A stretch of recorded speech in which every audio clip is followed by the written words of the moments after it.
Deepa's Navrati dress. Navrati was almost here. Deepa couldn't wait for the party in the dance hall. She'd wear her special two-piece dress with tiny bells on the hem. She'd jump and skip and twirl just to hear those bells jingle. "I think you should try it on," Mom said, handing Deepa the skirt. You've out you've grown a lot this year. It may not fit." Deepa stepped into her skirt and tried pulling it up. She yanked, wiggled, and twisted. She even tried pulling the skirt down over her head. Mom frowned. "It's too small. Try the blouse." But that was small too. Deepa's throat tightened. She'd jump and slap and twirl just to hear those bells jingle. Last year, Deepa and Mom had flown to India to visit Deepa's aunt, or Masi, for Navrati. Masi had taken Deepa shopping for a holiday dress. Deepa had loved the way the bells on Masi's anklets jingled as they walked through the bazaar. When Deepa found a dress that jingled, too, she cried, "That one!"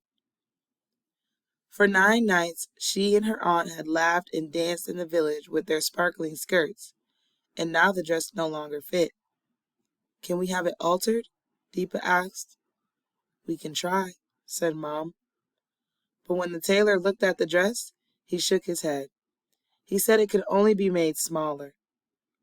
That afternoon, Deepa and Mom went to an Indian store in the mall and picked out a dress covered with little mirrors. It didn't feel special, but it fit. Deepa tried getting into the holiday spirit as they drove to the Navrati party, but her dress was too quiet.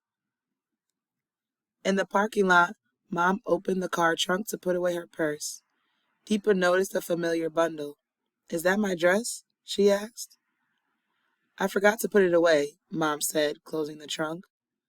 No one will ever see it again, Deepa thought sadly.